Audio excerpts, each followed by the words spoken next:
आज की जो क्लास है ये आपकी यूपी पुलिस होमगार्ड एग्जाम से रिलेटेड है। और इस क्लास में जो है मैं आपको होमगार्ड एग्जाम से रिलेटेड टॉप 100 क्वेश्चन को डिस्कस करवाने वाला हूं, जो कि आपके यूपी पुलिस होमगार्ड एग्जाम के लिए जो है बहुत ही इंपॉर्टेंट होने वाले फ्रेंड। अगर ये क्लास आप अपने एग्जाम से पहले देख के चले जाते फ्रेंड, होमगार्ड में जो है सिलेक्शन 100% पक्का है। तो इसके लिए फ्रेंड आप सभी को क्लास के अंत तक बने रहना है। अगर आप चैनल पे पहली बार आए हो तो जो है चैनल को सब्सक्राइब कर दो फ्रेंड, और क्लास को स्टार्ट करने से पहले क्लास को लाइक कर दो। तो बिना टाइम वेस्ट के फ्रेंड क्लास को स्टार्ट करते हैं। यहाँ पे आपका पहला क्वेश्चन कहता कि उत्तर प्रदेश होमगार्ड विभाग की स्थापना कब हुई थी। तो फ्रेंड कब हुई थी, तो ये आपकी 1962 में जो है होमगार्ड विभाग की स्थापना हुई थी। ऑप्शन सी आपका यहाँ पे बिल्कुल करेक्ट आंसर हो जाएगा फ्रेंड। यहाँ पे आपका अगला क्वेश्चन कहता कि होमगार्ड का बल का प्रमुख कौन होता है। तो फ्रेंड कौन होता है, तो ये आपका हो जाएगा महानिदेशक होमगार्ड होता है। ऑप्शन सी आपका यहाँ पे बिल्कुल करेक्ट आंसर हो जाएगा फ्रेंड। यहाँ पे आपका अगला क्वेश्चन कहता कि होमगार्ड का प्रमुख कार्य क्या है। तो फ्रेंड क्या है प्रमुख कार्य होमगार्ड का, तो ये आपका हो जाएगा कानून व्यवस्था में सहायता। ऑप्शन बी आपका यहाँ पे बिल्कुल करेक्ट आंसर हो जाएगा फ्रेंड। यहाँ पे आपका अगला क्वेश्चन कहता कि होमगार्ड बल किस विभाग के अंतर्गत आता है। आपके ऑप्शन दिए गए हैं रक्षा मंत्रालय, ऑप्शन बी गृह मंत्रालय, ऑप्शन सी वित्त मंत्रालय और ऑप्शन डी शिक्षा मंत्रालय। तो इसका राइट आंसर ऑप्शन बी हो जाएगा, गृह मंत्रालय के अंतर्गत आता है होमगार्ड बल।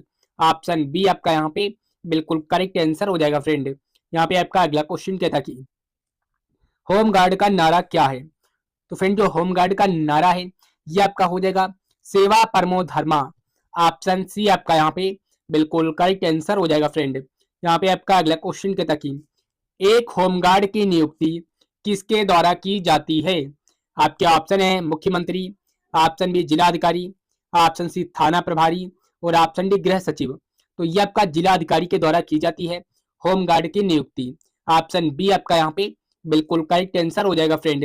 यहाँ पे आपका अगला क्वेश्चन कहता कि होमगार्ड बल किस श्रेणी का बल है। तो ये आपका जो है सर्वेक्षक बल है। ऑप्शन सी आपका यहाँ पे बिल्कुल करेक्ट आंसर हो जाएगा फ्रेंड। अगर फ्रेंड आप होमगार्ड एग्जाम में इस बार सिलेक्शन लेना चाहते हैं तो जो हमारे चैनल को सब्सक्राइब कर दो फ्रेंड, और अगर आपने अभी तक जो है क्लास को लाइक नहीं किया फ्रेंड तो क्लास को जो है प्यारा सा लाइक कर दो। यहाँ पे आपका अगला क्वेश्चन कहता कि होमगार्ड को कौन सा प्रशिक्षण दिया जाता है। तो फ्रेंड कौन सा प्रशिक्षण दिया जाता है होमगार्ड को, तो ये आपका राइट आंसर ऑप्शन सी हो जाएगा, बेसिक मिलिट्री और अनुशासन प्रशिक्षण। ऑप्शन सी आपका यहाँ पे बिल्कुल करेक्ट आंसर हो जाएगा फ्रेंड। यहाँ पे आपका अगला क्वेश्चन कहता कि होमगार्ड की वर्दी का रंग क्या है। आपके ऑप्शन है खाकी, ऑप्शन बी सफेद और ऑप्शन सी नीला, ऑप्शन डी हरा। तो इन 4 ऑप्शन में से कौन सा ऑप्शन करेक्ट है। आप सभी लोग इसका राइट आंसर जो है जल्दी से कमेंट्स बॉक्स में बताइएगा कि इस क्वेश्चन का राइट आंसर क्या होगा। यहाँ पे आपका अगला क्वेश्चन कहता कि होमगार्ड की सेवा अस्थाई होती है या स्थाई। तो ये आपकी जो है अस्थाई होती है। ऑप्शन बी आपका यहाँ पे बिल्कुल करेक्ट आंसर हो जाएगा फ्रेंड। तो बढ़ते हैं अगले क्वेश्चन की और अगला क्वेश्चन क्या कहता है चलो देखते हैं। यहाँ पे आपका अगला क्वेश्चन कहता कि होमगार्ड बल किस स्थिति में बुलाया जाता है।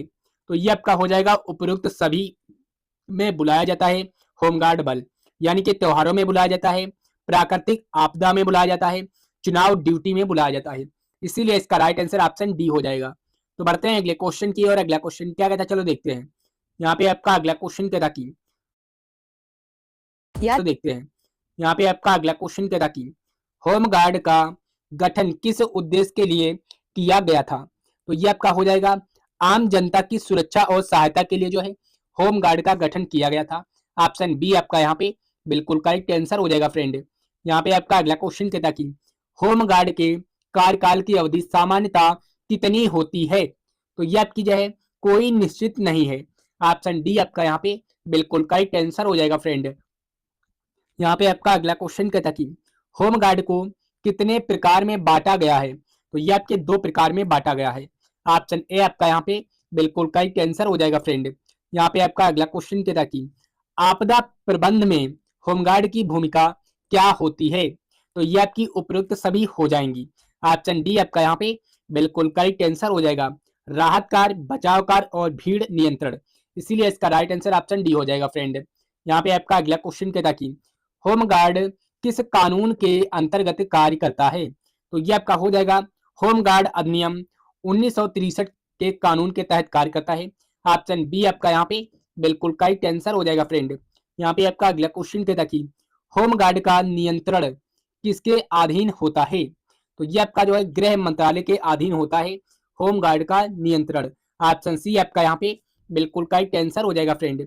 यहाँ पे आपका अगला क्वेश्चन कहता कि होमगार्ड को कौन सी सुविधा दी जाती है? तो ये आपकी दैनिक भत्ता सुविधा दी जाती है होमगार्ड को। ऑप्शन ए आपका यहाँ पे बिल्कुल करेक्ट आंसर हो जाएगा फ्रेंड। तो बढ़ते हैं अगले क्वेश्चन की ओर। अगला क्वेश्चन क्या कहता है चलो देखते हैं।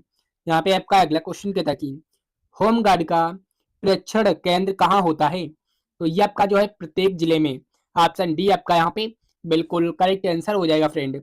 यहाँ पे आपका अगला क्वेश्चन कहता कि होमगार्ड की सेवा का प्रकार क्या है? आपके ऑप्शन यहाँ पे दिए गए हैं सर्वेक्षिक, ऑप्शन बी संविदा, ऑप्शन सी सरकारी और ऑप्शन डी निजी। तो फ्रेंड इन 4 ऑप्शन में से इसका राइट आंसर कौन सा है आप सभी लोग कमेंट्स बॉक्स में बताएंगे जल्दी से। तो बढ़ते हैं अगले क्वेश्चन की ओर। अगला क्वेश्चन क्या कहता है चलो देखते हैं। यहाँ पे आपका अगला क्वेश्चन कहता कि होमगार्ड का चयन किस आधार पर होता है? तो ये आपका हो जाएगा दोनों आधार पे होता है, यानी कि लिखित परीक्षा और शारीरिक परीक्षण। ऑप्शन बी सी आपका यहाँ पे बिल्कुल करेक्ट आंसर हो जाएगा फ्रेंड। तो बढ़ते हैं अगले क्वेश्चन की ओर। अगला क्वेश्चन क्या कहता है चलो देखते हैं। यहाँ पे आपका अगला क्वेश्चन कहता कि महिला होमगार्ड को क्या कहा जाता है? तो फ्रेंड क्या कहा जाता है? तो ये आपका जो है महिला होमगार्ड को महिला होमगार्ड कहा जाता है। ऑप्शन सी आपका यहाँ पे बिल्कुल करेक्ट आंसर हो जाएगा फ्रेंड। यहाँ पे आपका अगला क्वेश्चन कहता कि होमगार्ड किस स्थिति में तैनात नहीं किया जाता? तो ये आपका हो जाएगा विवाह समारोह में जो है होमगार्ड तैनात नहीं किया जाता है। ऑप्शन बी आपका यहाँ पे बिल्कुल करेक्ट आंसर हो जाएगा फ्रेंड। यहाँ पे आपका अगला क्वेश्चन कहता कि होमगार्ड किसकी सहायता करते हैं? तो ये आपका हो जाएगा उपयुक्त सभी की सहायता करते हैं, पुलिस की करते हैं, सेना की करते हैं और प्रशासन की करते हैं। इसीलिए इसका राइट आंसर ऑप्शन डी हो जाएगा। तो बढ़ते हैं अगले क्वेश्चन की ओर। अगला क्वेश्चन क्या कहता है चलो देखते हैं। यहाँ पे आपका अगला क्वेश्चन कहता कि होमगार्ड दिवस कब मनाया जाता है? तो ये आपका जो है 6 जनवरी को जो है होमगार्ड दिवस मनाया जाता है। ऑप्शन बी आपका यहाँ पे बिल्कुल करेक्ट आंसर हो जाएगा फ्रेंड। तो बढ़ते हैं अगले क्वेश्चन की ओर। अगला क्वेश्चन क्या कहता है चलो देखते हैं। यहाँ पे आपका अगला क्वेश्चन कहता कि होमगार्ड की औसत ड्यूटी अवधि कितनी होती है? तो ये आपकी 180 दिन हो जाएंगे। ऑप्शन सी आपका यहाँ पे बिल्कुल करेक्ट आंसर हो जाएगा फ्रेंड। तो बढ़ते हैं अगले क्वेश्चन की ओर। अगला क्वेश्चन क्या कहता है चलो देखते हैं। यहाँ पे आपका अगला क्वेश्चन कहता कि होमगार्ड की भर्ती किस स्तर पर होती है? आपके ऑप्शन दिए गए हैं राज्य स्तर, ऑप्शन बी जिला स्तर, ऑप्शन सी तहसील स्तर और ऑप्शन डी ग्राम स्तर। तो ये आपकी जिला स्तर पे होती है होमगार्ड भर्ती। ऑप्शन बी आपका यहाँ पे बिल्कुल करेक्ट आंसर हो जाएगा फ्रेंड। यहाँ पे आपका अगला क्वेश्चन कहता कि होमगार्ड को यूनिफॉर्म कौन उपलब्ध कराता है? तो ये आपका हो जाएगा सरकार। ऑप्शन सी आपका यहाँ पे सरकार बिल्कुल करेक्ट आंसर हो जाएगा फ्रेंड। यहाँ पे आपका अगला क्वेश्चन कहता कि होमगार्ड बल का